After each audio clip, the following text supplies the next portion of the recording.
네, 안녕하세요. 네, 오늘은 빠스에 초대해서 또 제가 정말 좋아하는 분 모시고 방송을 시작해 보도록 하겠습니다. 네이버 파워블로거 핑크팬더 이재범 대표님 모셨습니다. 안녕하세요. 네, 안녕하세요.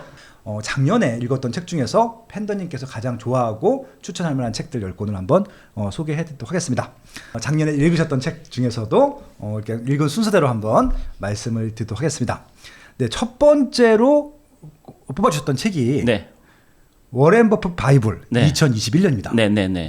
그럼 워렌 버핏의 관련 책 중에서 워렌 버핏 바이블을 뽑으신 이유가 있나요? 그러니까 저게 아까도 말씀드린 것처럼 워렌 버핏은 정작 네. 자기가 쓴 책은 없거든요. 근데 신기하게도 워렌 버핏이 미국에서 무슨 그 글 잘 쓰는 사람한테 주는 상을 받은 적이 있어요. 되게 신기하죠. 그렇죠. 너무 재밌네요. 네네. 한 번도 자기 이름으로 책을 쓴 적이 없는데도 불구하고. 네. 네네. 근데 뭐 때문에 받았냐면은, 그러니까 어떻게 보면 이것도 우리나라에서 그 참 본받을 점인데 해마다 기업 보고서를 이제 연말에 발표를 하잖아요. 기업 보고서. 그때 네. 워렌 버핏이 주주서한이라고 해서 자기가 1년 동안 우리 회사가 어떤 일이 있었고 어떤 일이 벌어졌고 그래서 뭐가 손해가 났고 이익이 났고 이런 거를 자세하게 다 적어요. 맞아. 워렌 버핏의 또 주주 서한은 네. 버크셔 해서웨이. 그렇죠. 주주서한 굉장히 네, 유명하잖아요. 맞아요. 예. 그거를 거의 뭐 각종 예시, 운유 뭐 이런 비유 이런 게 잔뜩 들어가 있는 거예요. 네네. 그래서 그걸 가지고 상을 받을 정도이거든요. 네네. 근데 그거 외에는 정말 자기가 한 게 없는데 다만 이제 1년에 한 번씩 주주총회를 하잖아요. 그래서 거기서 거의 뭐 한 7시간, 8시간 동안 이제 질의응답을 하거든요. 근데 그 질의응답이 이제 지금은 이제 인터넷이 발달돼서 우리가 인터넷에서 보는데 그쵸. 예전에는 인터넷이 발달되지 않았기 때문에 그냥 거기 있는 사람들만 그냥 보고 끝났죠. 듣고 끝나고 현장에 그렇게 가야 돼요. 그래서 네. 한 4, 5년 전부터는 우리나라 사람들도 거기를 직접 가서 참여한 사람들도 있었고 그러니까 그렇게 네. 본인이 주주총회에서 한 말을 네. 엮어서 책으로 펴낸 책이에요. 그래서 보면은 워렌 버핏 바이블 2021인데 그 이전 것들도 한 두세 권 있어요. 그래서 2021은 가장 최근 거를 이제 모아서 엮어서 이제 책으로 펴낸 내용이죠. 그러니까 이 코로나인데도 주주총회는 열렸다는 것들이죠. 그러니까 20년에는 주주총회를 제가 기억하기는 못 열고 그냥 열고? 인터넷으로 했었고요. 인터넷으로. 네. 그렇게. 그래서 작년에는 그러니까 재작년이죠 사실 20일이니까 네. 그러니까 19년에 그랬고 20년에는 말 그대로 그런 식으로 이제 하긴 했었는데 소규모로. 소규모로. 네, 그래서 재작년에는 찰리 몽거라는 분하고 같이 항상 하는데 네. 그분이 참여를 못했고. 왜요? 네, 워낙 노인이세요. 둘 다 사실 90이 넘었잖아요. 그러니까 차리몽고 이분이 더 나이가 더 많잖아요. 네, 그분은 거의 100세 돼 가고 있거든요.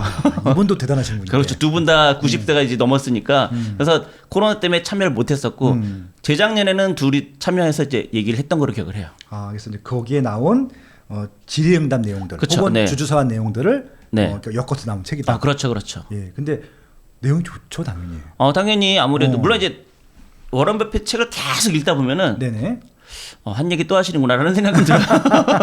알겠어요. 아무리 대단한 사람이라도 하는 얘기가 사실 뻔하잖아요. 네, 뭐 그쵸, 은유를 그쵸. 해도 보면 네네. 저 얘기 또 하시는구나 뭐 이런 식으로. 근데 네. 그렇긴 해도 사실 전 세계에서 투자로 어떻게 보면은 워런 버핏이 하는 말을 부정하거나 거짓말이다 이럴 사람은 없죠. 그렇죠. 네. 그래서 아무튼 가장 최신작이고 이거는 그럼 매년 나올 수 있겠네요. 매년 나올 수도 있을 것 같은데 이게 예. 이제 출판사에서 어떻게 엮느냐도 또 중요하긴 하겠죠. 왜냐면 주주총회 그 내용만 가지고 책 한 권 내기는 사실 좀 애매하잖아요. 네, 그러니까 그렇죠. 다른 것까지 엮어서 얼마큼 이제 그 독자들한테 유익이 되느냐 그거 관건을 아마 책을 펴내려고 노력하겠죠 아마. 네. 아무튼 이 참 워렌 버핏이란 말만 들어도 이분은 그냥 어떻게 보면 인간이 아니라 이제 거의 신급이 아닌가 그런 생각이 들기도 해요.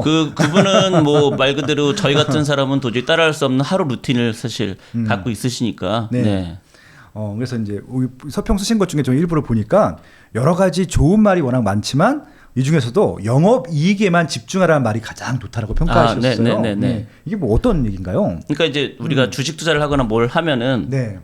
매출을 중요하게 볼 수도 있고 이익을 중요하게 볼 수도 있고 그렇긴 한데 어쨌든 어떠한 기업이 그러니까 사업을 한다 그러면은 네. 가장 중요한 건 결국에는 얼마큼 나한테 돈이 들어오느냐가 핵심일 거잖아요. 그러니까 왜 아무리 많이 팔아도 실제로 손해가 난다고 하면 그것도 한 번이지 한두 번 계속 그게 이어진다고 하면 그 회사는 결국 망할 수밖에 없잖아요. 그러니까 결국에 그 영업이익이라는 게 정작 그 회사가 영업을 통해서 번 돈인 거잖아요. 네. 그러니까 그래서 영업이익이 제일 중요하다 이렇게 얘기를 하는 거죠. 네, 두 번째 책도 주식책이네요. 네. 주식 투자의 지혜. 네. 야, 이거 제목이 너무 짧고 단편적이고 뭐라 그럴까요? 단순한데 네. 이 내용은 괜찮네요. 표지는 일단 멋있네요. 네, 주식 네, 네. 투자의 지혜. 이 책을 쓴 사람은 중국인이거든요. 근데 개인적으로 와. 중국 사람이 쓴 책을 별 좋아하진 않아요. 일반 그렇구나. 사람이 쓴 책도 그렇게 좋아하진 않아요. 개인적으로는. 왜냐면은 네네. 이 중국 사람이 쓴 책이 물론 이제 이 책은 중국 사람이 쓰긴 했지만 네. 미국에서 활동한 중국인이에요. 진짜 그게 저자 약간 좀 이름이 다르긴 해요. 천장팅이네요. 천장팅. 네, 네, 네. 진짜 중국 사람 이름 네. 맞네요. 네. 그러니까 왜 그러냐면은 이거는 중국 사람들이 쓴 책들을 보면은 네. 그분들에게 좀 죄송한 표현이지만 좀 과장이 좀 많아요. 네, 좀 이렇게 어떤 데이터를 가지고 객관적으로 설명을 하기보다는 좀 이렇게 그 대륙의 왜 그런 웃기들이 있잖아요.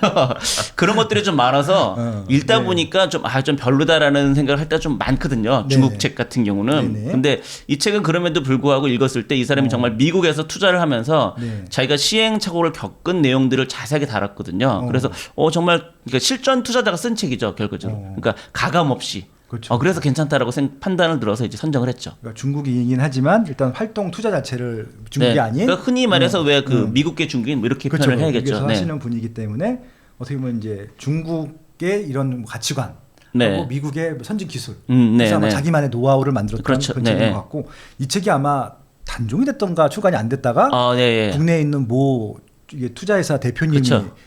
읽고 감동받아서 네. 출판사한테 요청을 해갖고 어렵게 판권 구해서 네, 그러니까 단종은 아니고 그 뭐 흔히 말해서 출간이 안 돼? 자기들끼리 이제 돌려보는 아. 책 몰래 몰래. 여기 비급이 있다 뭐 이런 식으로 해서 네네. 네 그래서 이제 그게 책으로 나오게 됐다라고는 뒷얘기는 들었습니다. 네, 아무튼 어렵게 나온 책인데 어렵게 나온 만큼 내용도 네, 괜찮다. 네, 네. 그러니까 핑크 팬더님이 읽은 150권의 책 중에서 10권 안에 들어가는 거니까 네. 책 내용은 뭐 그러니까 이 책은 다르거나. 약간 좀 결이 좀 다르다라고 하는 건 네. 보통 저는 이제 주식 투자를 하면 이제 가치 투자라는 표현을 좀 많이 그쪽으로 위주로 하긴 하는데 네네. 이 책은 가치 투자를 하기는 하는데 흔히 말해서 차트 투자 있죠. 차트 투자. 네, 그걸 좀 접목을 했어요. 그럼 이게 기술적인 분석이네요. 어떻게 그러니까 보면. 기술적 분석이라는 것도 이제 사실은 뭐 되게 다양하게 있잖아요. 근데 네. 그 중에서도 이 측에서는 200일선이라는 걸 되게 중요하게 200일 여기거든요. 선이요? 그러니까 결국 이제 그 해당 기업의 주가가 200일 동안 평균 얼마냐, 주가가 얼마냐 그거거든요. 네네. 그래서 결국에는 200일 동안 만약 10,000원이었다 이것이 근데 현재는 뭐냐 9,000원이다. 그러면 좀 굳이 얘기하면 좀 낮게 거래가 되고 있는 거잖아요. 지난 200일 동안 10,000원이었는데 현재 9,000원을 거래가 되고 있으니까. 네. 근데 이 책에서는 200일 이상에서 주가가 머무는 기업만 자기는 투자를 한다 이렇게 써 있더라고요. 그 얘기는 결국 많은 사람들이 그 기업에 대해서 관심이 있고 또 해당 기업이 그 관심을 통해서 주가가 오르고 있는 상황이고 그래서 그런 기업을 위주로 일단 필터링을 해서 그걸 통해서 가치 분석을 해서 자기는 투자를 했다 이런 식으로 이제 설명을 하고 있거든요. 이 측에서는. 그러니까 이게 일단은 이 차트를 통해서 어떤 기업 가치를 어떻게 보면 네. 또 결과론적으로 우리가 분석할 수 있는 것긴 하지만 충분히 공감이 될 수만한 네, 그런 네, 얘기도 네. 하네요. 재밌네요. 네. 재밌어서 혹시 주식 투자에 관심 있는 분들은 이런 주식 투자의 지혜 이 책도 한번 읽어보셔도 좋을 것 같다라는 말씀을 좀 드려보겠습니다. 다음 책은 주식책이 아니라 철학책인가요? 네. 철학은 어떻게 삶의 무기가 되는가? 네, 맞습니다. 라는 책입니다. 네. 일단 제목이 뭔가 있어 보여요. 되게 거창하죠. 엄청난 책인 것 같기도 네. 하고. 이 책은 어떤 책이에요? 그러니까 일단 제가 볼 땐 해마다 매년 네. 1년에 한 번, 2년에 한 번 정도는 네. 철학 관련 책이 베스트셀러가 되는 경우가 있어요. 그러니까 그 해의 베스트셀러 10위 안에 들어가는 경우가 있어요. 근데 이 책이 보면은 그런 책이었다라고 할 수 있거든요. 작년에. 네네. 재작년부터 작년까지 꽤 인기가 있었던 책으로 기억을 하는데 네네. 근데 저자가 일본 저자예요. 이건 또 일본 저자입니까? 또? 네네. 아까 제가 일본 또 약간 그렇다라고 말씀드리긴 했었는데 근데 또 신기하게 네. 이 철학 관련 책이 이를테면 뭐 서양 사람이 쓴 것도 있고 일본 사람이 쓴 것도 있고 한국 사람이 쓴 것도 있잖아요. 네. 근데 철학에 대해서 좀 가볍고 쉽게 내가 접목해서 배우고 싶다. 그럴 때는 일본 저자가 쓴 책이 제일 좋아요. 의외로. 야마구치 시우 네네. 이런 분이신데 그러네요. 진짜 이거 진짜 중국 일본 이름이 맞고 좀 철학에 있어서는 일본 책들 좀 쉽게 쓴 책들이 좀 좋다. 그러니까 왜냐면은 일본 저자들은 대체적으로 이 철학 사조에 대해서 시대순으로 하나씩 얘기를 하면서 네. 간단 명료하게 핵심을 잘 집어줘요. 음. 그러니까 내가 철학에 대해서는 그래도 뭔가 좀 어디 가서 내가 좀 뭐 얘기를 경험 이런 얘기하고 싶은데 너무 막막하잖아요. 네. 맞아요. 그런 사람들에게는 일본 저자가 쓴 책을 읽으면은 네. 간단 명료하게 뭐가 핵심이다라는 걸 딱딱딱 집어주더라고요. 일본 저자들은. 네네. 우리나라에 물론 이제 우리나라에 넘어온 일본 책만 그런 건지 모르겠지만 네. 또 일본에서 티트를 했으니까 우리나라 넘어오긴 했겠죠. 네. 그래서 그런 책 저자들이 되게 좋은데 이 책은 단순히 철학뿐만 아니라 네. 요거를 사업과 좀 접목한 철학을 좀 얘기를 했어요. 아, 네. 그러니까 사업을 하는 데 있어서 어떤 일이 막혔을 때 이런 철학으로 풀어주면 된다는 것을 이 사람이 그 철학 사조와 이렇게 그 철학 사조랑 그 연대선으로 얘기를 하는 거잖아요. 그렇죠. 그거를 사업과 약간 좀 접목을 해서 사람들에게 전달하다 보니까 네. 그 결국엔 그거죠. 똑같은 내용을 가지고 사람들에게 어떻게 전달하느냐에 따라 사람들이 받아들이는 게 좀 다를 수가 있잖아요. 근데 이 책은 그 저자가 그러니까 결국은 철학을 사업과 접목해서 사람들에게 전달하는 게 잘 먹혔다. 아. 이렇게 볼 수 있어요. 그러니까 이분은 어떻게 보면 컨설턴트. 맞아. 실제로 컨설턴트예요. 맞아요? 네, 직업이. 지금 말씀하신 내용을 보니까 네, 네, 컨설턴트들이 네. 이렇게 얘기를 하거든요. 네, 있어 실제로 보이게. 네, 경영자랑 그런 컨설턴트를 만나서 아. 그걸 철학적으로 이렇게 상담해주고 네. 뭐 이렇게 비전이나 이런 걸 같이 이제 공유하고 이런 사람이 있죠. 그러니까 이제 이 책의 장점이자 단점이 될 수도 있을 것 같은데 네, 그렇죠. 아주 깊게는 안 들어가죠. 깊이는 없다고 보시면 돼요. 근데 그건 어디까지나 우리가 흔히 얘기하는 그 해당 철학에 대해서 좀 공부를 한 사람 입장에서 깊이가 없는 그쵸, 거고 그쵸. 저 같은 사람은 이거 무슨 말인지 몰라 이럴 수도 있죠. 이거도. 그러면서 쾌감을 느끼는 거야. 야, 이런 어려운 책을 읽었어. 그렇죠. 그런 느낌이 어디 있는 가서 거죠. 내가 말이야 이러면서 자랑할 수 있는 책이죠. 그러니까 이제 몇 가지 단어 던지면서 그쵸, 문구 그쵸. 던지면서 네. 조금 잘난 척을 할 수 있는 네. 그런 책으로 좋은 책이네요. 그러니까 이를테면 왜 철학에서 되게 유명한 그런 게 있잖아요. 우주선을 타고 내가 갔다. 네. 근데 동면에서 깨었다. 그랬더니 근데 과거는 전부 다 리셋이 돼버린 거예요. 네네. 그랬더니 이 깨어난 사람들 중에서 누가 부자고 누가 가난한 사람인지 모르는 거야. 예. 그럼 당신은 네네. 과거를 불러 일으킬 것이냐 안 일으킬 것이냐. 그런 질문이 있거든요. 네네. 그래서 어떻게 할 것이 그거 가지고 막 또 떠드는 그런 내용도 있어요. 한마디로 말해서. 네네네. 그러니까 말 그대로 이제 인류가 가난한 사람과 부자인 사람들이 뭐 또 싸고 막 이런 게 되어 있잖아요. 그렇죠. 그럼 결국에는 그 우주선에서는 리셋이 된 상태에서 깼을 때 이거잖아요. 내가 선택이 과연 내가 가난한 사람이었으면 리셋이 좋은데 내가 부자였으면은 다시 과거를 되돌리는 게 나한테는 이득이잖아요. 네. 그러니까 거기 선택의 문제에 대해서 또 막 철학적으로 얘기를 하는 그런 내용들 여기 나와 있거든요. 그러니까 이런 것들이 어디 가서는 재미없어 절로 가 그럴 수도 있지만 또 어디 가서는 오 이럴 수 있잖아요. 말 그대로. 네. 그러니까 그런 내용들이 많이 있다라고 보시면 돼요. 일단은 책을 제대로 활용하시는 분의 그런 책이네요. 알겠습니다. 이것도 저희가 기감이 될 것 같고요. 아무튼 컨설팅 하시는 분들, 특히 이게 리포터 쓰시는 분들은요, 이 문구 선정 되게 중요하거든요. 네. 요즘에 이제 제가 이제 좋아하는 그 애널리스트, 센터장이니까 애널리스트들을 이제 팀장하는 분인데, 그 교보증권에 네. 김영렬이라고 있어요. 네네. 네, 저랑 김학렬이 김영렬이라서 그 약간 똑같아서 친해진 내 동생인데. 그 친구의 리포터를 보면요, 문구가 완전히 예술이에요. 네. 그러니까 아마 이런 철학책들을 많이 읽었다고 하고 책을 좋아하더라고요. 네. 그렇게 좀 인용들을 많이 하는 것 같습니다. 애널도 타이틀 문구 참 중요하죠. 그래야 사람들이 클릭해서 보고 네. 어디 가서 어차피 그분들도 많은 사람들이 읽게끔 하는 게 네. 핵심이니까. 어떤 철학책을 읽고 싶었는데 그동안 너무 어려워서 못 읽었다고 하시는 분들은 이렇게 좀 네. 단편적인 책이긴 하지만 좀 어디 가서 좀 그렇게 좀 경영과 매칭을 시켜서 말하고 싶으신 분들한테는 괜찮은 책인 것 같습니다. 네. 네 번째 책 한번 보도록 하겠습니다. 빌트 건축이라는 과학이라는 책이에요. 이건 어떤 책이에요, 이건? 이거는 이제 우리가 어떻게 보면은 이 방송을 주로 보시는 분들에게는 더 친숙할 수도 있고 네. 또는 난 그런 건 몰랐어도 상관 없었는데 이렇게 얘기할 수도 있긴 한데 네. 우리가 사실은 특히 도시에 사는 사람들은 네. 곳곳에 엄청난 많은 건물들이 있잖아요. 네. 그래서 이번에 얼마 전에 뭐 이렇게 사건도 있긴 했었지만 그렇죠. 아이파크몰, 아이파크 몰이 아니라 아이파크 아파트. 결과적으로는 저런 건물들이 올라가는 게 우리는 별 생각 없이 사실은 보긴 하는데 그 건물을 올리고 또 다리 같은 것도 강에 지나가는 그게 모든 것에 과학의 접목이 되어서 만들어진 것을 알려주는 책이다라고 보시면 됩니다.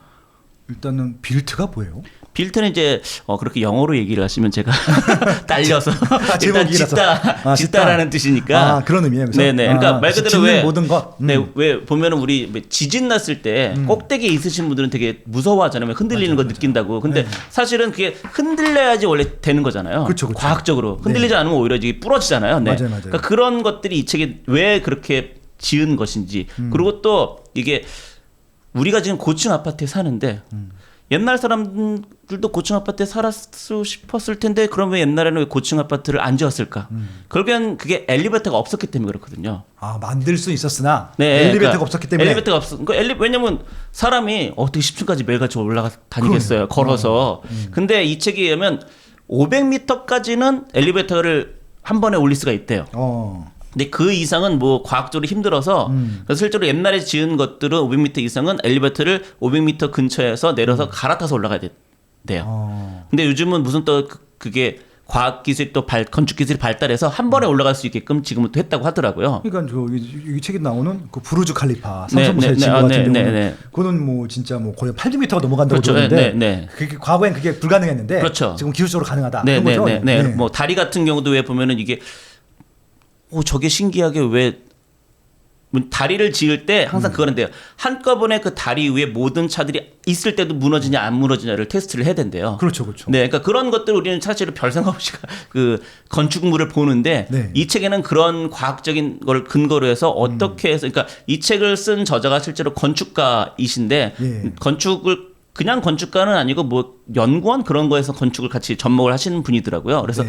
그런 거에 있어서 말 그대로 우리는 별 생각 없이 보던 지금까지 보던 그 건물들. 그러니까 왜 보면은 어떻게 보면은 내가 30층에 있어요. 네. 근데 물을 참 잘 쓰잖아요, 수돗물. 그렇죠, 그렇죠. 근데 그 물을 잘 쓴다는 것도 어떻게 보면 되게 신기하잖아요. 저 지하서부터 끌어온 게 틀자마자 그렇게 수압이 세게 나온다는 게. 그렇죠, 신기하죠.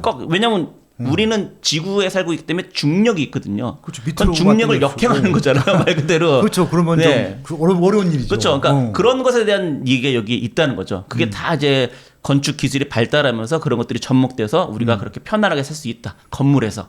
네. 아무튼 이런 상식적인 차원 이런 얘기들, 그러니까 뭐 서프라이즈나 뭐 이런 거 좋아하시는 분들한테는 되게 유익한 책이 될 텐데, 이공계 책 어려워 인문학 쪽만 좋고 이런 분들한테는 조금 재미없는 책이 될 수도 있겠지만, 아니 의외로 이게 상식적으로 재미있어요. 그러니까 제가 말씀드렸다 이런 것들을 그냥 그 예화로 담겨 있고, 그러니까 뭐 데이터를 하거나 숫자를 하거나 그런 말은 그렇게 많지가 않아요, 이 책에는. 네네. 실적으로 해서 좀 상식적인 얘기들, 어려운 얘기들을 상식적으로 재밌게 풀었다. 네. 네, 그런 책으로 한번 추천해 주셨던 것 같습니다. 이것도 한번 저 개인적으로는 굉장히 읽을만 할 것 같네요. 네네. 알겠습니다. 지금 빌테라는 책 네 번째로 소개해드렸고요. 개인적으로 전 역사 좋아하는데 다섯 번째로 추천해 주신 책이 도시로 보는 미국사라는 네. 책이네요. 이 책은 약간 좀 특이하게 예. 도시로 보는 미국사라고 써 있어서 네네. 당연히 미국 저자이려니 어. 했는데 한국 저자가 쓴 책이더라고요. 박진빈이시네요. 네네. 이름이 네, 빈이야 빈. 물론 예. 한국 저자이긴 한데 예. 어떻게 보면 당연하게도 미국 유학을 갔다 오신 분이긴 그러시겠죠. 하죠. 그러실 것 같았어요. 네. 예. 뭐 한국에서만 해가지고 미국 저렇게 책을 또 쓰는 건 그렇게 쉽진 않을 테니까. 네. 근데 이 책을 꼽으신 좀 이유가 있으실 것 같아요. 그러니까 저 같은 경우는 이게 그런 게 있다고 해요. 남자들이 나이를 먹을수록 네. 제일 재밌어하는 게 역사래요. 그 뭐 용의 눈물은 솔직히 저도 좀 이제 50대가 넘었으니까 네네. 50대인데 지금 봐도 재밌어요. 그러니까 이게 네. 뭐 지금은 사실은 약간 시대가 변해서 다를 수가 있는데 네네. 남자들이 특히 50, 60, 70대면 네. 가면 갈수록 빠지는 게 역사. 그래서 도서관 같은 데서 네. 나이 드신 분들이 읽는 책 보면 전부 다 역사책.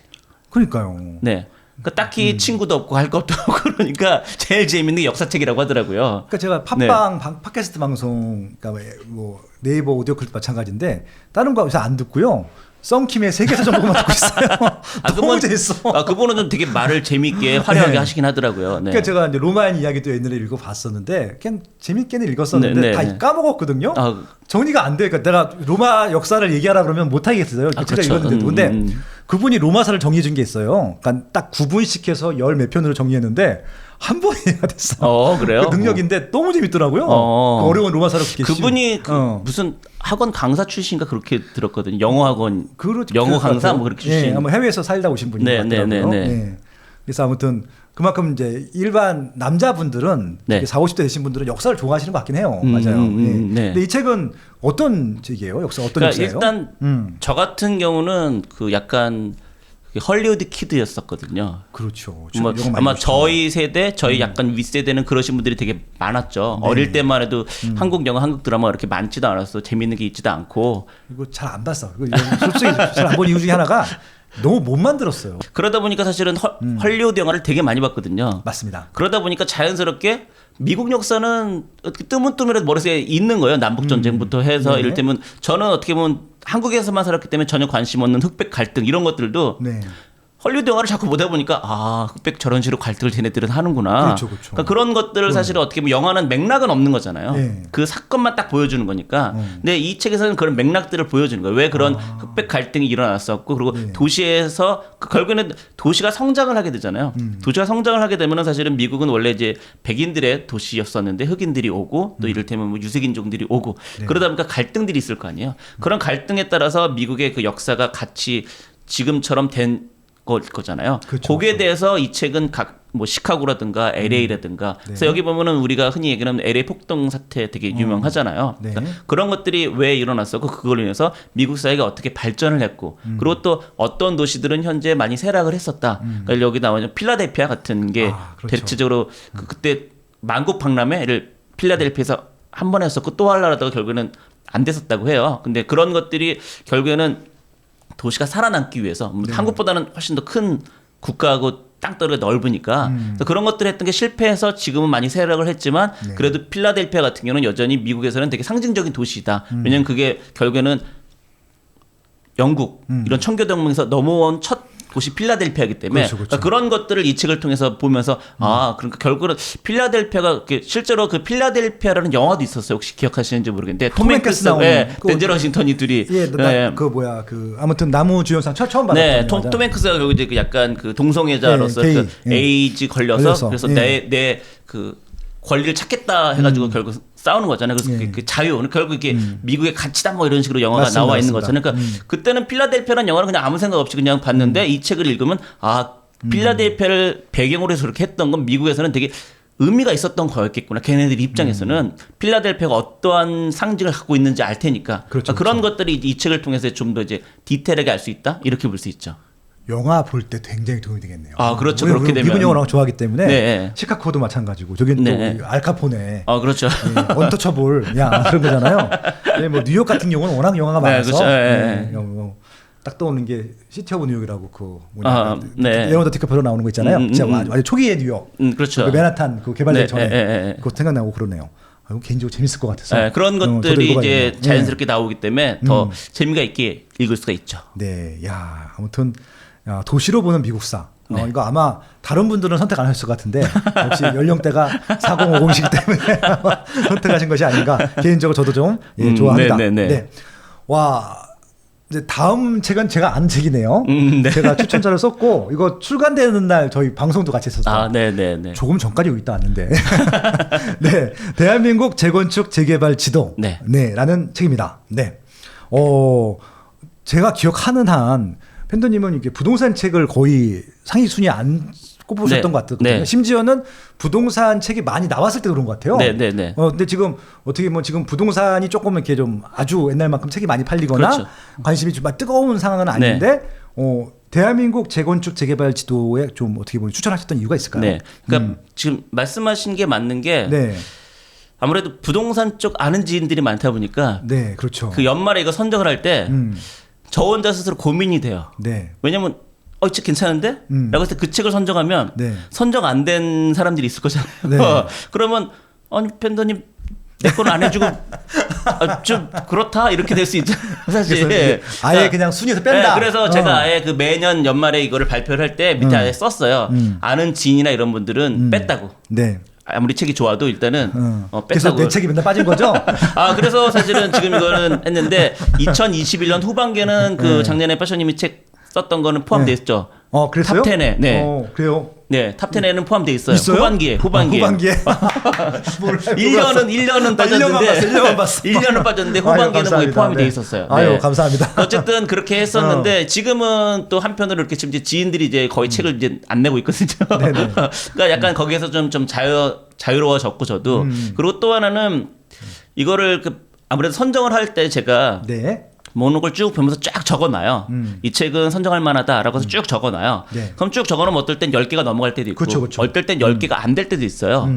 근데 이게 아무래도 책을 읽는 시간이 길어지다 보니까 점점 그게 아무래도 제 머릿속에 좀 더 타이트해지는 것 같아요. 그러니까 옛날에는 10개를 넘어간 다음에 이제 빼는 작업을 했는데 요즘은 딱 하고 나서 10개가 안 될 때가 너무 많아요. 그렇죠. 그러다 보니까 이걸 넣을까 저걸 넣을까 고민을 하게 되거든요. 그래서 사실은 말씀처럼 이 부동산 책이라서 넣을까 말까 약간 고민을 하긴 했었는데 네네. 제가 이 책 리뷰에도 했었던 것처럼 이 책의 첫 사진이 너무 강렬했어요. 저한테는. 뭐였죠? 그 자기가 어떻게 해서 이렇게 재개발을 시작했는지에 대한 얘기가 나와 있는 게 오케이, 예. 왜냐면은 경제 경영 책 중에 네. 제 기억엔 그런 책이 여태까지 한 권도 없었어요. 오. 대부분 소설책이나 그런 책들이 첫 문장을 좀 강렬하게 해서 가장 유명한 게 안내가리는 법칙이 거 그쵸, 있잖아요. 그쵸. 그러니까 모든 그 행복한 가정은 다 똑같지만 네. 불행한 가정은 이유가 다 다르다. 그렇죠. 네, 그게 사실은 그 문명의 분계라고 하는 제르 다이몬드가 그 얘기하면서 그 사실 문과 유명해지긴 했었는데 그 전까지는 이렇게 유명하지는 않았었는데, 그러니까 그런 것처럼 대부분의 소설은 영화도 그렇고 첫 도입부가 얼마나 충격적이고 확실하게 각인되느냐에 따라서 되잖아요. 그러니까 네. 이 책 같은 경우도 그게 저한테는 너무나 강렬하게 다가온 거예요. 그러니까 여태까지 경제 경영책을 읽으면서 이렇게까지 강렬하게 사람으로 하여금 뭐지? 라고 하게끔 하는 거는 없었거든요. 네, 그러다 보니까 이 책을 제가 그래서 선정을 한 가장 큰 이유긴 해요. 그거 하나 때문에. 저도 다음 책에는 첫 문구를 강렬하게 하기 위해서 그러니까 첫 문구가 아니라 그 자체가 사진으로 그 사진에서 네네. 자기의 그 사연과 함께 얘기한 그거 맞아요, 자체가 맞아요. 상당히 저한테는 강렬했었어요. 맞아요. 저도 이제 이 책 추천사를 썼었는데 너무 좋았어요. 네. 제가 읽어본 책 중에서는 제일 좋았던 것 같아요. 부동산 책 중에서는 그만큼 내용도 좋았고 일단 지금도 재건축 재개발 시대라고 생각을 하는데 이 책만큼 잘 쓴 책은 못 봤던 것 같아요. 네, 그러니까 이제 약간 또 부연 설명을 하자면 제가 어지간하면은 지인이라고 해서 리뷰를 쓸 때 좋게 쓰지는 않거든요. 그렇죠, 그렇죠. 여기 왜냐면 이거 읽으시면 아시겠지만 항상 까칠한 핑크팬더의 네, 네. 한마디가 있는데 네. 거기에 안 걸리는 경우가 없죠. 네. 그래서 실제로 제 리뷰를 읽는 사람은 그런 얘기 저한테 자주 하거든요. 내가 알기로는 이분이 핑크팬더랑 알고 지내는 사이로 알고 있는데 뭐라고 썼는지 알고 궁금해서 보시는 분도 있다고 그렇죠, 하더라고요. 그렇죠. 그러니까 예. 그럼 이제 그분들이 항상 하는 얘기가 그래도 팬더님은 되게 객관적으로 쓰신다. 그렇죠, 그럼에도 그렇죠, 불구하고 그렇죠. 왜냐면 저는 아닌 건 좀 아니다라고 좀 약간 뉘앙스를 거기다 하니까 또 여기 까칠한 핑크 팬더를 하다 보니까 네네. 까칠한 핑크 팬더이면서 거기다가 말 그대로 좋은 말을 쓰는 것도 좀 약간 웃기잖아요. 이 책 읽으면서 나는 좀 별로였던 점을 써야 되는 거니까 결과적으로는 네. 그러니까 그런 식이기 때문에 될 수 있으면 저는 객관적으로 다 하는 편인데 그럼에도 불구하고 이 책은 그런 필터링을 통과했다. 이렇게 볼 수 있는 거죠. 훌륭한 책입니다. 네, 아무튼 일독을 권하고요. 아울러서 지금 스마트 튜브 경제 아카데미에서는 아이미피님의 재건축 재개발 강의를 하고 있으니까요. 올해 꼭 들어야 될 단 하나의 강의라고 생각합니다. 예, 아무튼 많이 좀 책도 봐주시고 강의도 들으시면 좋을 것 같고요. 그만큼 까다로운 까칠한 핑크팬더님의 필터링을 통과했다. 그만큼 대단한 책이다라고 말씀을 드리도록 하겠습니다. 와, 7번째 책 버핏이 또 나오네요. 네. 버핏 클럽 이슈 4입니다. 네. 네. 이 책은 어떤 책인가요? 사실은 이 책을 선정할 때는 좀 고민을 많이 했어요. 이게 사실은 이 책은 그러고 보니까 빠쇼님이 한 그 챕터를 내용을 넣으셨네요. 생각해 보니까. 여기 지금 버핏과 부동산이 무슨 관계냐라고 하실 분도 있겠지만 제가 시즌 2, 3, 4 세 권 참여했죠. 이게 4년 동안 나온 책이니까 매년 하나씩. 네. 그래서 이 책은 사실은 아무래도 이건 잡지 형식이거든요. 말 그대로 묶어주죠, 여러 묶죠. 사람들이 각자 이를테면 하나의 주제를 가지고 자기의 생각을 다 하는 거니까. 그래서 처음에 1권 나왔을 때는 아까 저희가 얘기했었던 버크샤이어의 주주총회 갔다 온 얘기들을 썼거든요. 몇몇 사람들이 1권에는. 예. 그래서 되게 우리나라에서 신기한 책이 나왔다. 그래서 저도 처음에 볼 때 뭐지 이거는 잡지도 아니고 책도 아니고 되게 애매한 책인데 이러면서 읽긴 했어요. 그래서 어떻게 보면 우리나라에 있는 가치 투자자, 가치 투자를 하시는 분들에 대해서 여러 저자들이 이 책에 대해서 이제 설명을 해서 1권은 사실 되게 좋았는데 사실 가면 갈수록 가치 투자라는 하나만 가지고 계속해서 이게 매년 책을 낸다는 건 사실 쉽지는 않죠. 왜냐하면 그렇죠. 어떠한 저자도 내가 한 얘기가 있는데 그 다음에 똑같은 얘기를 할 수는 없고 다른 얘기를 하려니 어차피 가치 투자 가지고 얘기를 해야 되는데 뭔단 얘기를 하지 이렇게 되다 보니까 그래서 사실은 이 책에 고민을 좀 하기는 했었는데 그럼에도 불구하고 이 책에서는 또 하나 이번 4에는 장점은 우리나라에 있는 가치 투자 책에 대해서 외국 번역책들을 소개를 하고 있어요. 네. 너무 좋았어요. 네. 그 책에 대해서 그래서 사실은 제가 이 책을 읽기 전에는 약간 돌려가기도 하긴 했어요. 아니 무슨 번역책만 있어? 우리나라 쓴 책은 하나도 없어 그랬더니 이번엔 첫 번째라서 번역책이고 다음에는 뭐냐 그 한국 저자로 선정을 할 거다 이런 얘기를 듣기는 하긴 했었거든요. 네, 그래서 그런 식으로 이 책은 그 가치 물론 이제 요번 사건은 가치 투자보다는 그 ESG 요쪽을 주로 이제 언급을 했더라고요. 네네. 그래서 그걸 근거로 해서 다양한 저자들이 가치 개념으로 어떻게 그걸 바라보고 접근할 것인가라는 얘기를 하기 때문에 어떻게 보면 이 주식 투자를 하는 분들 입장에서는 좀 그 기본적인 거 그리고 어떤 이런 투자를 잘하는 사람들은 요것에 대해서 이런 시야로 이런 시선으로 현재 바라보고 향후 전망을 하고 있구나를 알기 위해서는 좋은 책이다 이렇게 선정을 한 거죠. 네. 지금 저도 핑크 팬더님 말씀에 100% 공감을 하고요. 저도 1권 처음 나올 때 이게 처음 나온 책이기 때문에 1권부터 참여를 하라고 제가 요청을 받았었는데 저는 부동산 전문가인데 이 책에 넣는 게 의미가 있을까 싶어서 또 괜히 또 저는 이런 대가들도 아닌데 괜히 좀 뭐라 그럴까 좀 폐를 끼치는 것 같아서 반려를 했었거든요. 그랬더니 이제 근데 부동산 파트를 꼭 더 넣었어야 된다고 하셨고 그때 이제 홍춘업 박사가 부동산 파트를 쓰셨더라고요. 이제 이코노미스트시니까 썼었는데 근데 이건부터는 1권 딱 나온 거 보니까 들어갈 걸.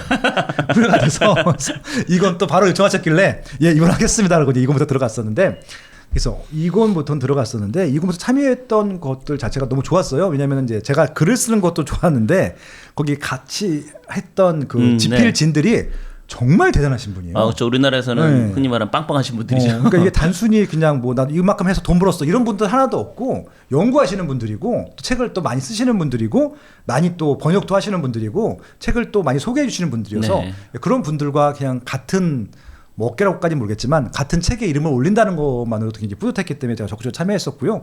특히 이 4권 같은 경우는 정말 좋았던 것이 이분들이 선정한 책이에요. 서로 이렇게 투표를 해가지고. 근데 생각보다 많은 책들이 공통점이 있어가지고 뭐 7권, 8권 이렇게 선택을 받은 책들 다 올린 거라서 아마 물론 이제 미국의 번역서이긴 하지만 그런 가치 투자에 대해서 관심 있는 분들은 이 책 보셔도 되게 좋을 것 같다라고 그렇죠. 생각을 해보고 있고 그것도 너무 좋아가지고 그 책만 소개한 부분들 PDF로 제가 달라고 했더니 그럼 제가 좀 소개도 되냐고 해서 제 블로그에도 소개해드리고 그건 있었거든요. 돌고 있죠 실제로 인터넷에. 왜냐면 그거는 회자시키고 계시더라고요. 그러니까 이제 그 또 이게 FM미디어에서 나온 책이긴 한데 FM미디어 책도 있긴 한데 다른 쪽 출판사 책도 많아갖고 그렇죠. 굉장히 정의롭다고 생각을 했었어요. 그래서 아무튼 널리 공유해도 될 만한 내용들이기 때문에 팬더님 말씀대로 이 책을 한번 읽어보시는 거 굉장히 추천드리도록 하겠습니다. 예, 저는 뭐 이거 그냥 집필만 하고 이거에 대한 인세 관계는 없습니다. 그냥 좋아서 참여한 것이기 때문에 네. 다음 책인데 이건 좀 의미심장한 책인 것 같기도 하고 지금까지 나왔던 책들하고는 좀 결이 달랐던 책인 것 같기도 해요. 떠난 후에 남겨진 것들이라고 하는 책이고요. 유품 정리사라고 하는 부제가 있네요. 네. 이건 어떤 책인가요? 그러니까 이게 어떻게 보면은 죽음이라는 그 하나의 사건에 대해서 상당히 다양한 작품들이 있어요. 영화도 있고 책도 있고 그러니까 죽음을 경험한 사람의 책 그리고 죽음 후에 남은 사람들의 책 그러니까 그 사람이 어떻게 사느냐 그래서 어떤 책 같은 경우는 그 어떠한 그 의사분이 쓴 건데 그 책은 죽음학 수업이라는 책인데 약간 좀 다른 얘기가 되긴 하는데 그 책은 남은 자들이 어떤 사람들이냐면은 먼저 떠난 사람들이 갑자기 떠난 사람들이 전부 다 교통사고를 했거나 그래서 그러니까 준비 없이 떠난 그 사람들이 너무 고통스러운 거예요. 그 사람들에 대한 책 같은 것도 있거든요. 그 내용을 보면은 어떻게 보면은 중학생, 초등학생 딱 2명 있는 거예요. 엄마 아빠가 둘 다 갑자기 사망을 해서. 말만 들어도 그럼 얘네들에서 어떻게 자라냐 이런 내용들이 있거든요. 그러니까 이런 식으로 죽음에 대해서는 사실 되게 많은 얘기가 있고 또 어떻게 보면 우리가 또 되게 언급하기 꺼려하는 것 중에 또 하나잖아요. 그렇죠. 사실은. 좀 관심 있는 주제면서도 말하기 생각하고 뭐 이런 것들이 있었죠. 그렇죠. 그래서 이 이야기는 그 죽은 분들이 남은 물건들을 어떻게 할 것인가. 그래서 사실은 저는 유품 정리사라는 걸 이 책 전에 이미 미국 영화 통해서 알긴 했거든요. 그런 직업이 있다는 걸. 실제 있군요. 네, 미국에 이미 있었더라고요. 왜냐면 그때 제가 본 영화는 자매 둘이 그 직업을 하는 거였어요. 네, 그러니까 그런 건데 이제 우리나라도 그렇게 된 거죠. 그래서 실제 한국에서도 이런 직업이 있어요? 그렇죠. 있구나. 그러니까 이분 말고 몇몇 분들이 지금 있는 것 같아요. 그래서 요즘 프로그램 이런데 좀 출연도 하시고 분들이 이제 전달을 하시는데, 그러니까 이 책도 그렇고 다른 것도 그렇고 원래는 장례 지도사이셨는데 이쪽으로 전업을 하신 분들이 왜냐면 장례 지도를 하다 보니까 그 유족들이 사실 남은 물건들인데 이걸 어떻게 해야 될지 모르겠습니다. 그래서 이제 그래 그럼 제가 한번 가볼게 하면서 이제 그분이 그거를 정리를 하면서 잡채인지를 하신 경우도 있고. 근데 이제 이 책은 또 무브 투 헤븐이라고 넷플릭스에 영화로 나오기도 했어요. 이거 저 한국 영화 아니에요? 네, 맞아요. 네, 네. 지진이 나오고 맞아. 지진이 아들이 조금 예, 그렇죠. 예, 그리고 이제 그 까칠한 삼촌이 네, 이재훈. 네, 맞아요. 그 영화 맞죠? 네, 네, 맞아요. 맞죠, 그, 맞죠. 이제 네. 그 원작이 이제 이 아, 책이에요. 그렇구나. 네, 그래서 말 그대로 남은 사람들이 유족들이 그거를 이제 치워달라고 하는데 그거를 이제 치우면서 벌어지는 네. 여러 사건들에 대해서 이 책에서는 이제 설명이 되는데 이제 다만 네. 이제 그 아무래도 그냥 우리가 객관적으로 볼 땐 누가 죽었다는 걸로 끝나야 되는 거잖아요. 그렇죠. 그렇죠. 근데 이제 그것과 관련된 다양한 정황이나 다양한 이야기 때문에 그 집에 대해서 좋게 보지 않는 사람들도 있잖아요. 그러니까 이를테면 그 왜 거기서 그렇게 돼가지고 우리 집값 떨어뜨려시는 분들도 사실 네네. 있고 그렇잖아요. 그렇죠. 이를테면 뭐 네. 살인 사건 나면 쉬쉬하면서 맞아요. 그래서 그거를 정리하는 것조차도 되게 기분 나빠하고 그리고 재수 없게 빨리 그 이를테면은 그 거기에 유품 정리사 이렇게 만약 차에 써 있으면 그거 안 보이게 하라고. 그 맞아요, 우리 맞아요. 이거 보면은 여기 누가 집 들어오겠냐 뭐 이렇게 얘기를 하는 거니까. 그래서 그런 것에 대한 얘기를 나와 있는 거라서 그런 직업이 있다는 것 또 남은 사람들의 그런 얘기가 되게 그 읽으면은 죽음 또는 정말 내가 갑자기 죽었을 때 제가 그래서 이 책을 읽고 에세이를 쓴 적도 있거든요. 내가 갑자기 죽었을 때 남은 유품들이 있을 텐데 그걸 가지고 나라는 사람을 판단을 할 거잖아요. 그럼 나를 사람들은 어떻게 판단할 것인가? 그러니까 이를테면 책만 쫙 여기에 그런 내용도 있어요. 남은 물건을 가지고 이 사람들에서 이분들이 판단을 해요. 이분은 어떤 삶을 살았구나. 그쵸. 그럼 또 제가 집에 책이 많이 있을 테니까 정리를 할 거잖아요. 정리를 하면서 이분은 주로 이런 책을 많이 읽었구나. 그런 또 예측을 할 거잖아요. 네네. 그래서 저는 아예 그때 쓸 때 내가 그러면 죽음이 얼마 안 남았다고 생각하면 책을 전부 다 내가 미리 다 정리하겠다 나는. 남이 와서 정리를 하는 것보다 내가 미리 다 없애버리는 게 낫지 않을까라는 생각도 들더라고요. 그렇군요. 네, 이것도 그런 의미가 걸 있는 생각할 책이었어요. 수 있는 책이에요. 의미가 있네요. 네. 저도 그 드라마 봤는데 굉장히 재밌게 봤던 것 같고요. 아무튼 이것도 읽어볼 만한 책인 것 같습니다. 갑자기 궁금증이 들어서요. 네. 책이 많으실 거 아니에요? 네네. 책 보관을 어떻게 하세요? 사실은 책이 뭐 똑같으시겠지만 흔히 말해서 공간은 한정돼 있고. 제가 매일 와이프한테 그냥 잔소리를 들어야 되는 그러니까. 것 중에 하나가 그건 책 얘기거든요. 그러니까 오는 책은 계속 또 쌓이고. 그래서 사실은 저는 읽고 나서 이 책은 내가 갖고 있어도 될 만한 책이다라는 것은 갖고 있고 그렇지 않은 책은 계속해서 중고 서점에 팔거나 아니면 사람들 만났을 때 이렇게 선물을 해주거나 그래서 일정량 이상은 더 이상 안 세게끔 노력을 해요. 부지런하신 거예요. 저는 그게 안 돼가지고 그냥 저는 뭐 하루 종일 정신없이. 그러니까 저는 솔직히 팬더님은 그래도 딱 정리가 되어 있으잖아요. 이 책이 또 이제 이런 책을 좋아하시는 거니까 당겼구나 그런데 저는 아마 서재 가보시면 아시겠지만. 제가 뭔 책을 갖고 있는지 저도 몰라요. 옛날 리스트업을 했었는데 네. 어느 순간부터 이게 그 초과 양을 넘어가다 보니까 참 부끄럽네요. 저도 좀 정리해야 될 텐데 아무튼 저도 좀 책 정리해 주시는 분이 있으면 좀 저도 한번 알겠습니다. 8번째 책 떠난 곳에 남겨진 것들 말씀드렸고요. 와 9번째 책은 네. 저도 아는 책이고 저희 다독다독이라는 프로그램에서 다뤘던 책이기도 네, 하네요. 네. 밤을 걷는 밤 네. 걷기라는 책입니다. 저자가 유희열이에요. 네. 정확하게는 유희열 씨가 쓰신 책은 아니고 네, 그 제작진이 이제 여권책이겠죠. 작가들이 이제 만든 책이죠. 네, 이게 아마 카카오 TV에서 네. 이 프로그램을 만들었던 걸로 알고 네, 있고 네. 거기 이제 어떻게 보면 이제 화면도 예쁘고 네. 문구도 예쁘고 그러니까 이제 어떻게 보면 하나의 액세서리 책 같이 만든 책인 것 같기도 하고요. 예. 이 책을 꼽으신 이유가 있나요? 그러니까 저도 말씀하신 것처럼 우연히 카카오 TV를 통해서 이 유희열 씨가 밤에 걷는 걸 우연히 봤어요. 네. 그래서 제가 봤을 때가 그 유희열 씨가 돌아다니는 게 주로 이제 강북 쪽, 뭐 인사동이라든가 그쵸. 이를테면 좀 평창동 이쪽 걷는 거를 나왔어요. 근데 이제 이게 모르겠어요. 저도 이제 나이가 좀 있다 보니까 이게 뭐 20대다 또 뭐 나이가 있으신 분들에 따라서 도시를 바라보는 것도 좀 다르잖아요. 많이 다르죠. 그러니까 나이가 좀 있으신 분들은 솔직하게 해서 제가 볼 때는 강남보다는 강북에 있는 이런 종로나 이런 쪽을 좀 더 선호할 수 있거든요. 왜냐면 그렇죠. 거기가 자기가 자라온 배경이 그거가 비슷하니까. 그렇죠. 강남은 대부분 이제 네모 반듯하지만 다 큰 건물이 있고 약간 좀 뭐 정남이가 떨어지는 그런 느낌이 좀 있죠. 화려하긴 하지만. 근데 그렇죠. 이 책에 나와 있는 모든 그런 거리는 전부 다 그런 거리거든요. 근데 더구나 또 저 같은 경우는 서울에서 나고 자라다 보니까 웬만한 서울은 다 돌아다녀 봤거든요. 걸어서 또. 그렇죠. 또 워낙 네. 걷는 거 좋아하시죠. 그러니까 한강다리 맨날 건너다니시고 막. 그러니까 전철 타고 버스 타고 가서 그 근처 뭐 괜히 걷는다든가 그러니까 그런 것들이 이제 읽으면서 나 여기 걸어봤는데 난 여기 이렇게 걸었었는데 물론 요 책과 약간 다른 건 저는 밤에 걸어본 적은 없어요. 다 낮에 걸어 다녔지. 네네, 맞아요. 밤 되면 이제 집에 가서 밥 먹어야 되니까.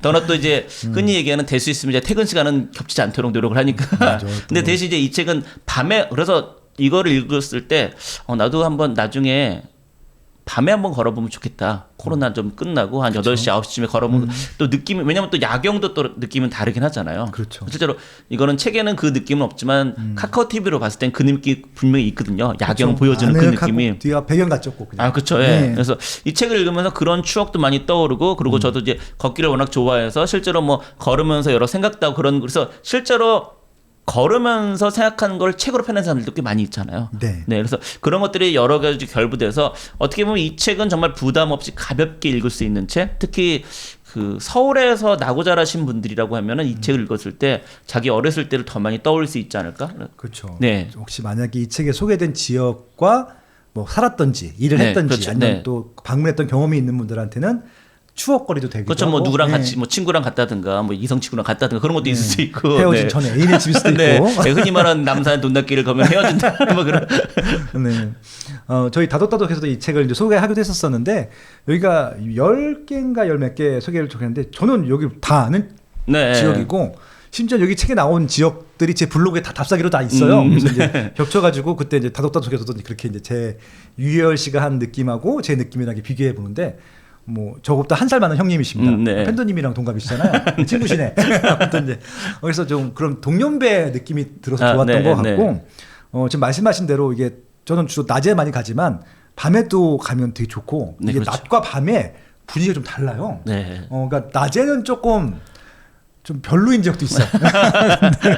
근데 낮에 가면 밤에 가면은 다 괜찮은 지역들이어서 그렇게 한번 비교해 보셔서 한번 가보시는 실제로 것도. 그 아까 얘기했던 제가 봤을 때 카카오 TV가 유열 씨가 자기가 사는 평창동 근처를 막 얘기를 하면서 저기 내 친구가 살았던 곳이고 저기 내가 옛날에 좋아했던 애가 그런 걸 보면서 나도 저랬었는데. 왜냐면 각자 이제 자기가 맞아요, 살던 맞아요. 집 근처에 뭐 친구가 있고 그러면 그런 것들이 있는데 지금은 사라졌거나 여전히 있는 집들이 있잖아요. 네. 그런 또 추억들이 좀 나긴 하더라고요 보면서. 네, 아무튼 가볍게 읽고 싶으신 분도 있으면 한번 읽어보실 것들도 한번 추천을 드립니다. 네. 마지막 책이네요. 마지막 책. 마지막 책 맞죠? 네. 10권째 책. 이야, 경제학 오디세이. 야, 경제학 오디세이라고 하는 거 보니까 경제학에 대한 얘기인데 오디세이는 또 이게 오래된 고전이잖아요. 네네. 두 개가 좀 크로스가 됐기 때문에 뭔가 좀 뭐 굉장히 의미 있는 책일 것 같기도 하고. 어떤 책인가요? 경제학 오디세이라는 책은. 그러니까 우리가 왠지 경제를 공부해야겠다 그럼 되게 막막하잖아요. 네네. 어디서부터 어떻게 더나 이게 경제학이라는 것도 되게 오래된 네. 이야기. 그래서 그렇게 생각하거든요. 지금 우리가 알고 있는 모든 것들, 지식이든 무엇이든 네. 그런 것들은 과거부터 쌓여서 지금 우리가 알고 있는 것들이 된 거잖아요. 그렇죠. 그래서 어떤 것 분야를 배우기 위해서 제일 좋은 건 연대순으로 사실 아까 철학 얘기한 것처럼 야. 하는 게 어떻게 보면은 좋은데 근데 연대순으로 그걸 뭐 이를테면은 내가 엄청나게 디테일하게 그 관련 저자가 쓴 학자가 쓴 책을 읽으면 솔직히 시간만 낭비죠 솔직히. 제가 한번 진짜 나 경제학 공부를 제대로 해보겠어라고 해서 되게 두껍잖아요 옛날 네. 책들. 그걸 한번 도전해 본 적이 있는데 한 책을 다 읽긴 읽었어. 아, 네. 남는 게 하나도 없어요. 그러니까 한 문장도 그렇죠. 이해 예, 못하겠더라고요. 근데 맞아요. 그러니까 똑같은 거 같아요. 결국에는 이거를 읽어봤자 사실은 그렇게 뭐 이거를 어디 가서 읽었다라는 얘기는 할 수 있을지언정 네. 진정 그거를 이해하기까지는 사실은 웬만한 사람은 쉽지는 않은 거거든요. 왜냐하면 그렇죠. 옛날 사람이 생각하는 것과 지금 사람이 생각하는 깊이도 좀 다를 수밖에 없고 물론 저는 깊이가 다르다고 해서 그게 그렇게 중요하다고 생각은 안 해요. 왜냐면 옛날 분들은 할 게 그렇게 많지가 않았어요. 지금처럼. 그렇죠, 그렇죠. 그러니까 깊게 생각할 수밖에 없어. 하루 종일 뭐 하겠어요. 어제나 오늘이나 내일이나 똑같은 삶이었는데. 그렇죠. 저희는 어제 오늘 내일 다 다르잖아요.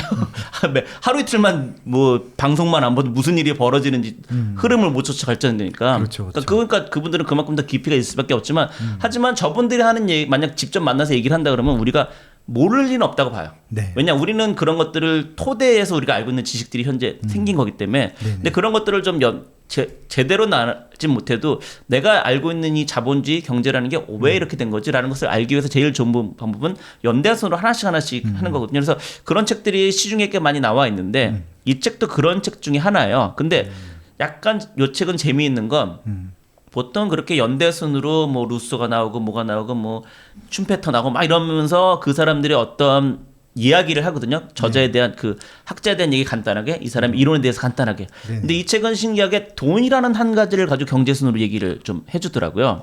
어떤 의미예요? 돈이라는 것은. 그러니까 이게 경제라는 것은 결과적으로는 뭐 우리 같은 사람이 까놓고 해서 돈 얘기잖아요. 결국. 예, 그렇죠. 그러니까 뭐 경제라는 것은 돈 벌기 위해서 하는 거잖아요. 이런 거잖아요. 근데 되게 경제라는 것으로 접근을 하면 되게 학구적이고 뭔가 거창하고 네. 그러니까 경제라는 것 자체가 워낙 철학에서 이제 나온 거잖아요. 그쵸. 정확히는 그 도덕 철학에서 나온 거로 알고 있거든요. 네. 우리가 흔히 이야기하는 뭐 빵집 아저씨가 빵을 만드는 이유는 자기 이익을 위해서다 하는데 사실은 그거 자체가 원래는 경제를 쓰기 위해 한 게 아니라 도덕 철학으로 그 책을 썼다가 그게 이제 지금은 자본주의의 시작이라고 이제 어떻게 보면 이론 시적이라고 얘기를 한 것처럼 그래서 네. 그런 것에서 이 책은 그거를 좀 더 좁혀서 돈을 근거로 해서 이런 사람이 이렇게 생각하는 이유가 결국에는 돈을 벌기 위해서는 이런 거를 필요로 하고 그러니까 결국에는 어떤 사람이 어떠한 생각을 했느냐는 그 사람이 살고 있는 시대 맥락을 알아야지 우리가 정확히 알 수 있거든요. 그러니까 어떠한 개인도 무슨 말을 했을 때는 처음 보는 사람이 무슨 말하면 저 사람이 무슨 말인지 잘 모르는데 저 사람이 그래도 내가 알고 지낸 지 오래되면 그 사람의 한 맥락이 뭔지 내가 이해가 되잖아요. 네네. 근데 그렇지 않고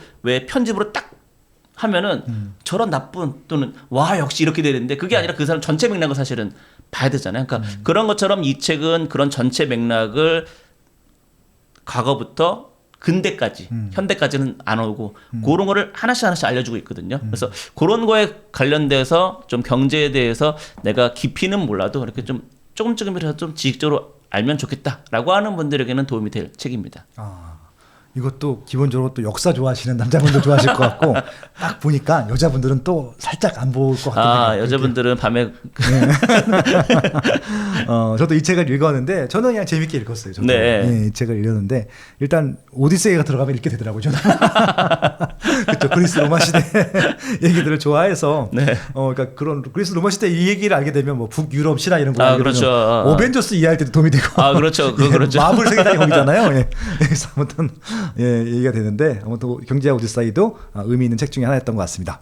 네, 이렇게 해서 2021년도 읽으셨던 책 중에서 베스트셀러로 꼽아진 10개 책을 다 말씀을 드렸던 것 같습니다. 다시 한번 쭉 제가 이제 정리를 해드리면은 일단 월렌 버핏 바이블, 주식 투자의 지혜, 철학은 삶의 무기가 어떻게 되는가, 그리고 빌트, 도시로 보는 세계사, 대한민국 재건축 재개발 지도, 버핏 클럽 이슈 4, 그리고 떠난 후에 남겨진 것들, 밤을 걷는 밤, 경제학 오디세이, 이렇게 해서 10가지 책을 소개해 주셨습니다. 도시로 보는 미국사. 죄송합니다. 세계사가 아니라. 예, 도시로 보는 미국사. 예, 세계사가 아니고요. 네. 아무튼 이렇게 10개 책을 소개해 드렸습니다. 제가 요거는 제가 핑크팬더님 블로그 링크를 공유해 드릴 테니까요.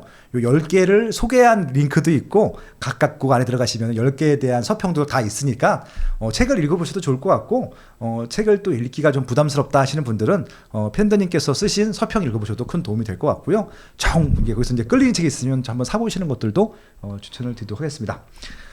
이렇게 해서 이제 남들이 쓴 책들 말씀해 주셨고요.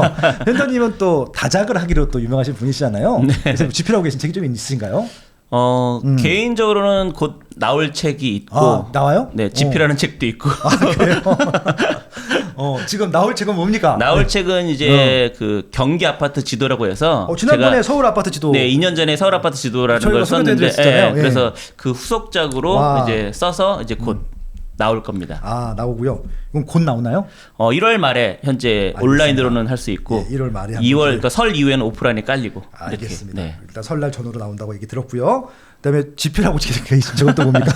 집필하고 있는 책은 이제 그 우리가 살고 있는 이 경제, 그 경기가 보면 대략 자산시장이 사이클이라는 게 대부분 있잖아요. 그렇죠. 보통 한 10년, 20년을 기준으로 해서 그래서 그걸 기준으로 해서 뭐 미국, 일본, 한국이 어떤 식으로 이렇게 있었는지 그럼 약간 그 아까 계속 어떻게 보면 얘기했던 그 역사 관점으로 좀 썰을 푸는 관점, 숫자 같은 건 될 수 있으면 얘기를 안 하고 뭐 그런 거를 좀 재미있게 하려고 노력을 하고는 있는데 너무 지금 쓰는데 힘들어서 현재 고민 중에 있습니다. 이거 단독으로 쓰시는 거예요, 공조에? 네. 혼자 쓰고 있습니다. 이거 그러면 이거 굉장히 좀 정리도 하셔야 될 것 같고. 그래서 머리 아파요. 정리도 하셔야니까 다시 또 그러니까 책에 읽고 막 정리하고 막 그러면서 힘들어 죽겠어요 지금.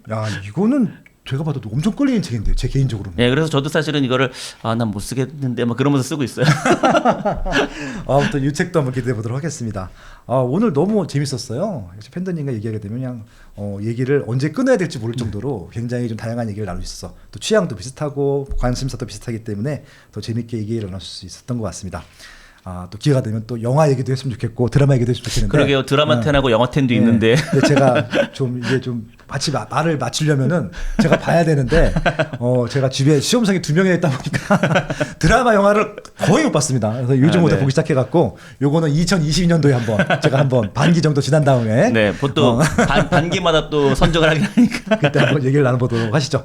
마지막으로 이 방송 보고 계신 분들한테 좀 인사 말씀 나누시고 마무리하도록 하시죠. 네. 네, 뭐 사실은 이게 베스트셀러 10이라고는 했지만 제가 선정한 거라서 이 책 아니고 그냥 그 인터넷 서점 가면 베스트셀러 10도 있거든요. 2021년도. 그런 책을 읽으셔도 되고요. 어떤 책을 읽어도 저는 크게 문제는 없다고 봅니다. 어떤 책을 읽어도 그 책을 읽고 내가 얻는 게 있다라고 하면 저는 그 책을 통해서 내가 한 10%만이라도 얻는 게 있다 그러면 나는 그 책을 읽은 보람 있다라는 생각으로 책을 읽거든요. 그러니까 그런 관점으로 제가 오늘 소개한 책 아니면 시중에 있는 마음에 드는 책을 읽으시면 독서하는 것 자체로도 저는 크게 응원합니다. 너무 좋은 말씀인 것 같습니다.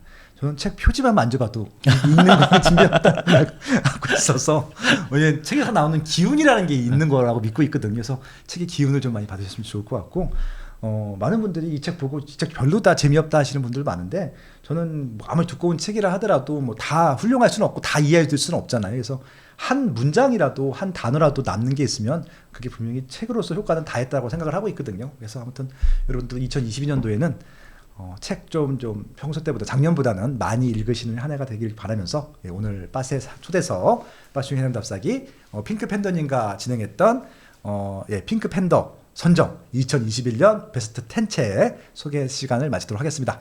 감사하고요. 네, 건강하십시오. 고맙습니다. 네. 자주 나와주세요. 고맙습니다. 네, 고맙습니다. 네.